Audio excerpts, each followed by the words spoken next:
चलो देखते हैं अगला सवाल क्या है।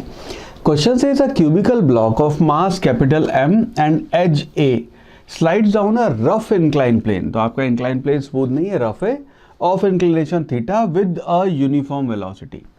The torque of the normal force on the block about it centre has a magnitude. ना अच्छा सवाल है, कुछ कॉन्सेप्ट्स यहाँ पे सवाल के थ्रू अपने क्लियर होंगे। सिनेरियो ये है कि ये आपका एक इंक्लाइन प्लेन और इसका एंगल थीटा।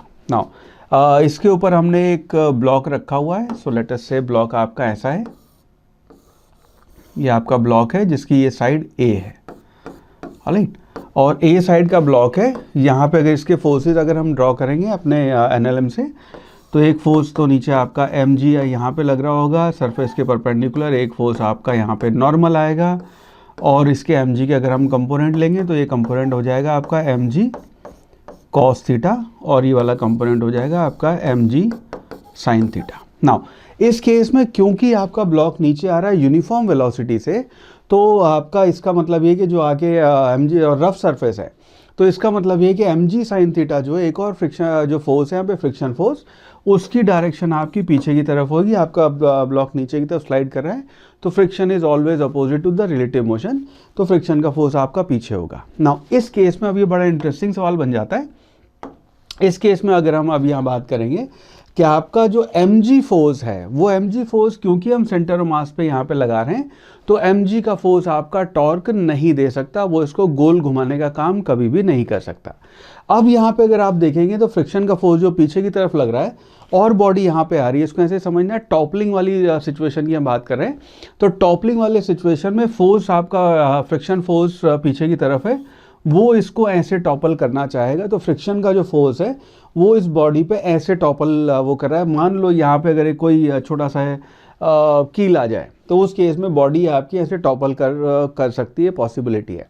ना अगर यहाँ पे बॉडी टॉपल नहीं कर रही है, तो कोई ना कोई एक और फोर्स है जो उसका एंटी डायरेक्शन में, अपोजिट डायरेक्शन में आपका एक टॉर्क लगा रहा है, जिसकी वजह से बॉडी यहाँ पे टॉपल नहीं कर रही है। वो फोर्स है आपका नॉर्मल फोर्स।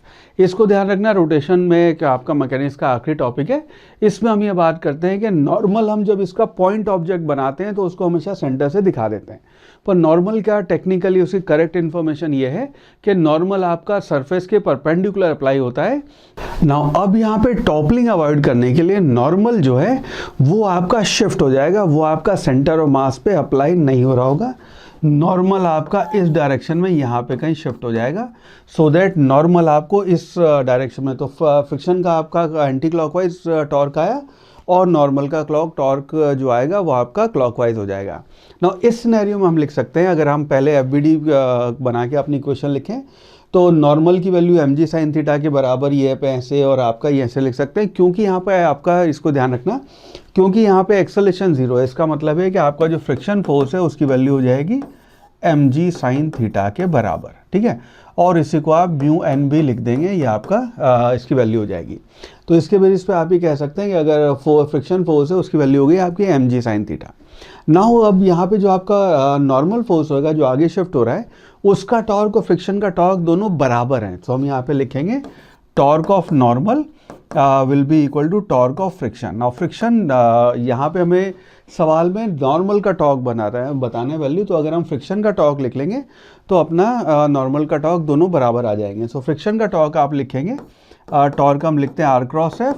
अब यहाँ पे जो r हो गया वो आपका, क्योंकि टोटल साइड आपकी एज जो है वो a है, उसकी वैल्यू यहाँ पे r की वैल्यू हो जाएगी आपकी a/2। So this will be equal to a/2 multiplied by जो आपका फोर्स है फ्रिक्शन फोर्स, उसकी वैल्यू हो गई आपकी mg sin थीटा। तो यानी कि आपका टॉर्क का नॉर्मल जो है उसकी वैल्यू आ जाएगी हाफ mga sin थीटा, ये आपका नॉर्मल का टॉर्क हो जाएगा। सो बेस्ड ऑन दिस हम कह सकते हैं कि आपका ऑप्शन 4 जो है half mga sin theta, that will be our final right answer for this particular problem.